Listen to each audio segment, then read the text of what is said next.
সপ্তাহখানেকের মধ্যে সরিহা ভিত্তিক 5টি দুর্বল ব্যাংক মিলে একটি বড় ব্যাংক গঠন করা হতে পারে।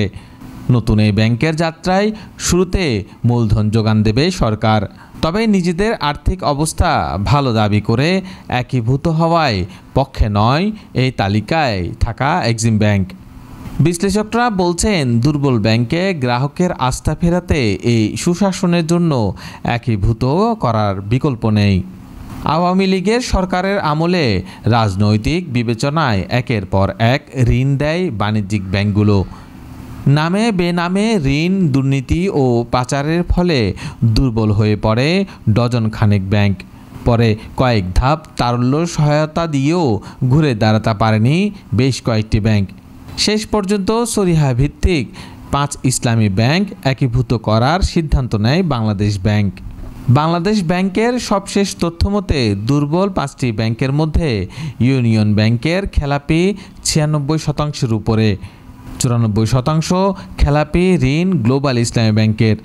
ফার্স্ট সিকিউরিটি ইসলামী ব্যাংকের খেলাপি 93% আর SIBL এর খেলাপি 58%। তবে 28% খেলাপি ঋণ নিয়ে তুলনামূলক ভালো অবস্থানে রয়েছে এক্সিম ব্যাংক। বাংলাদেশ ব্যাংক বলছে, দুর্বল ব্যাংকটি ইসলামী ব্যাংক একীভূত করার মাধ্যমে মূলধন যোগান দেওয়ার পাশাপাশি নতুন পরিচালনা পর্ষদ গঠন করা হবে। বাংলাদেশ ব্যাংক মুখপাত্র বলেন, একই শ্রেণীভূত ব্যাংকগুলোকে একীভূত করে একটি ব্যাংকে পরিণত হবে। অন্তর্বর্তী সময়ের জন্য এটার মালিকানা ও পরিচালনার দায়ভার সরকার গ্রহণ করবে। আবার উপযুক্ত সময় একজন সম্ভাব্য গ্রাহকের কাছে এগুলো ছেড়ে দিয়ে আবার বেসরকারীকরণ করা হবে। একীভূত হলে ব্যাংকে গ্রাহক আস্থা ফিরে পাবে বলে আশা করে ব্যাংকাররা। তবে এক্সিম ব্যাংকের দাবি, অন্যদের থেকে তাদের আর্থিক অবস্থা ভালো। এই সিদ্ধান্ত অনেকটা চাপিয়ে দেওয়া হচ্ছে তাদের উপর।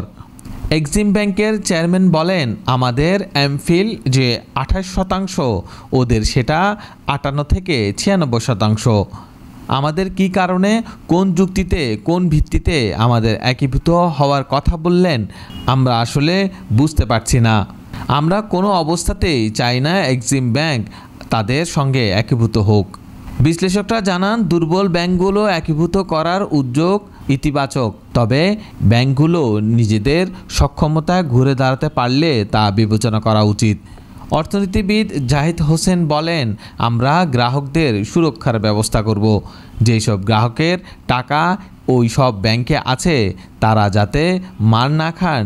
দ্বিতীয়, যেটা কর্মচারীরা যারা আছে তাদের চাকরি তাড়াতাড়ি হারানোর সংখ্যা নাই। ব্যাংক একীভূত হলে গ্রাহকদের লেনদেনে কোনো সমস্যা হবে না। এছাড়া কর্মীরা চাকরি হারাবে না বলেও জানান বাংলাদেশ ব্যাংক।